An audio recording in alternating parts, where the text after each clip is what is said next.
নির্বাচনের আগে খানাকুলে বিজেপির শক্তি প্রদর্শন, গেরুয়া রঙে মাতল মহিলা মোর্চার মিছিল। আসন্ন বিধানসভা নির্বাচনকে পাখির চোখ করে প্রচারের ময়দানে ঝড় তুলল ভারতীয় জনতা পার্টি।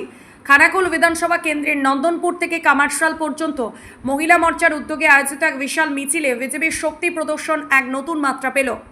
এদিনের মিছিলে নেতৃত্ব দেন খানাকুলের বিদায়ী বিধায়ক তথা এবারের বিধানসভা নির্বাচনের বিজেপি প্রার্থী সুশান্ত ঘোষ। এদিনের কর্মসূচির মূল আকর্ষণ ছিল সাধারণ ঘরের মহিলাদের স্বতঃস্ফূর্ত অংশগ্রহণ। শঙ্খধ্বনি, উলুধ্বনি এবং বাদ্যযন্ত্রের তালে তালে মিছিলটি যখন নন্দনপুর থেকে কামারশালের দিকে এগোচ্ছিল, তখন রাস্তার দুপাশে উৎসাহী মানুষের ভিড় ছিল চোখে পড়ার মতো। হাতে দলীয় পতাকার আকাশে উঠতে থাকা অসংখ্য গেরুয়া বেলুনে গোটা এলাকা যেন এক অন্য রূপ ধারণ করেছিল। কেবল দলীয় কর্মী নয়, স্থানীয় গৃহবধূদের এই বিপুল উপস্থিতি ভোট বাক্সে বাড়তি সুবিধা দেবে বলে মনে করছে পদ্ম শিবির। মিছিল থেকে বক্তব্য রাখতে গিয়ে সুশান্ত ঘোষ বলেন, আজকের এই ভিড় প্রমাণ করে দিচ্ছে যে খানাকুলের মানুষ পরিবর্তনের পক্ষে। বিশেষ করে মহিলাদের এই স্বতঃস্ফূর্ত যোগদান আমাদের আত্মবিশ্বাস বাড়িয়ে দিয়েছে। আমরা গত কয়েক বছরে উন্নয়নের যে কাজ করেছি তার নিরিখে মানুষ আমাদের আবার আশীর্বাদ করবেন। রাজনৈতিক বিশ্লেষকদের মতে খানাকুল কেন্দ্রের লড়াই এবার বেশ হাড্ডাহাড্ডি। একদিকে বিদায়ী বিধায়কের নিজের এলাকা ধরে রাখা চ্যালেঞ্জ, অন্যদিকে প্রতিপক্ষ শিবিরের পাল্টা প্রচার। এই পরিস্থিতিতে প্রচারের শুরুতেই মহিলা মোর্চাকে সামনে রেখে বিপুল জনসমাগম করে সুশান্ত ঘোষ বিরোধীদের কিছুটা চাপে রাখতে সফল হলেন বলেই মনে করা হচ্ছে।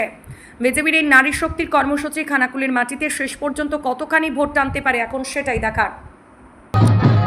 মিছিল তো প্রতিনিয়ত বাড়তেই থাকবে, কারণ খানাকুলে শক্ত ভিতে আমরা দাঁড়িয়ে রয়েছি।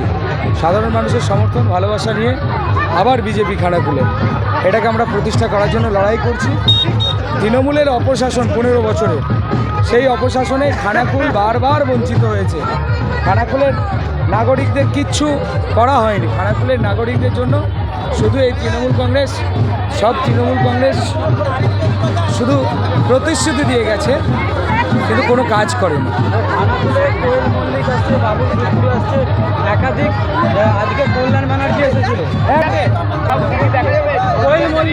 দেখুন, আমাদের শেষ পর্যায়ের নির্বাচন আছে, শেষ ফেজে, অর্থাৎ এই শেষ ফেজের নির্বাচনে নিশ্চিতভাবে কেন্দ্রীয় নেতারা প্রবাস করবেন। বিভিন্ন কেন্দ্রীয় মন্ত্রী থেকে মুখ্যমন্ত্রী থেকে শুরু করে মাননীয় অমিত শাহজির প্রবাস, শুভেন্দুদার প্রবাস রয়েছে। তো সেগুলো যথাসময়ে আপনাদেরকে জানিয়ে দেওয়া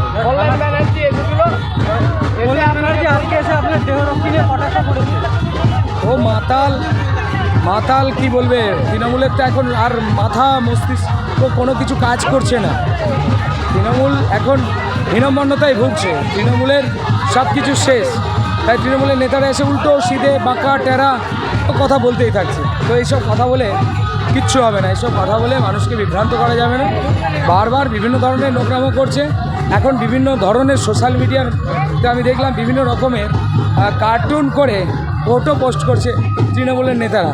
আসলে এই তৃণমূলকে মানুষ কার্টুন বানিয়ে দিয়েছে। এই তৃণমূল কিছুদিন 4 তারিখের পর এই তৃণমূলের আর অস্তিত্ব থাকবে পশ্চিমবঙ্গে।